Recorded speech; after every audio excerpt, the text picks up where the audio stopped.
Rasulullah mengatakan bahawa antara azan dan iqamah, maka makmum itu disunnahkan bangun setelah datangnya imam.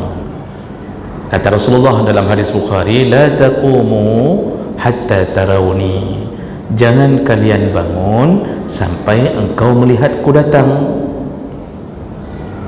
Jadi kalau Nabi belum keluar ke mihrab, belum berdiri, jangan bangun, kata Rasulullah, jangan bangun. Ini sambil menunggu iqamah. Makanya semua 4 mazhab itu kemudian mengatur dari hadis ini. Menurut Imam Hanafi, kita ini dianjurkan bangun ketika kalimah iqamah yang berbunyi hayya 'alas shalah. Menurut Imam Malik, boleh di awal iqamah, boleh di akhir iqamah. Imam Malik memberi kebebasan, tapi dimulainya iqamah dulu, jangan sebelum iqamah. Menurut mazhab Syafi'i kapan, Pak? Menurut mazhab Syafi'i yang paling bagus adalah setelah selesai iqamah baru berdiri. Menurut mazhab Hambali yang paling bagus bangun berdasarkan hadis itu adalah pada kalimat qad qamatis shalah. Itu bukti sunnah yang sederhana. Tapi hari ini orang sudah ngatur saf sebelum iqamah bunyi. Bahkan ada yang kadang-kadang sampai menyindir orang yang muazzin, pulang. Sudah ada suara di belakang, pulang. Puah nak jadi sembahyang pu, katanya. Apa nak jadi solat, katanya. Padahal Nabi suruh bangun bahkan setelah datangnya imam. Belum nampak imam tak perlu bangun. Ketika imam sudah datang pun pilihannya adalah di hampir 3 mazhab mengatakan di akhir-akhir iqamah, di hayya 'alas shalah atau qad qamatis shalah, atau Imam Syafi'i mengatakan habis iqamah baru bangun.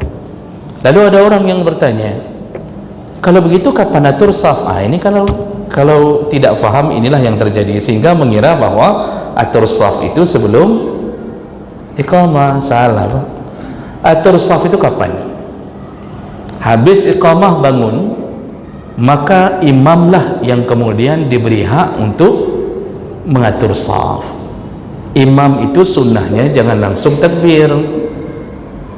Nabi tidak pernah langsung takbir. Nabi langsung balik ke belakang dulu, lalu dia lihat kiri, dia lihat kanan, nyoho kiri. Jadi betul-betul kiri gini, karena ini kanan saya, Pak. Saf kiri, saf kanan, Nabi lihat.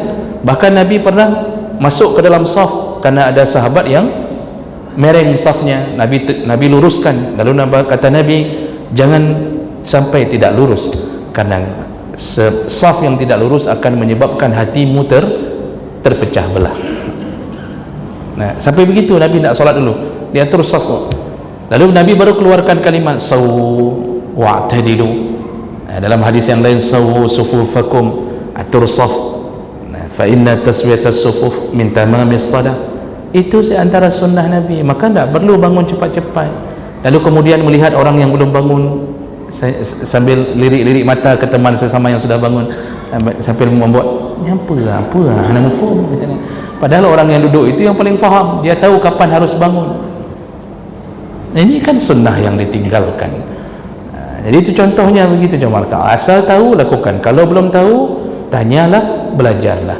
Ini sudah tidak tahu, tidak pernah mau belajar, pengajian pun tak pernah datang, akibatnya selalu dalam kebodohan. Maka Allah muliakan orang-orang yang menuntut ilmu.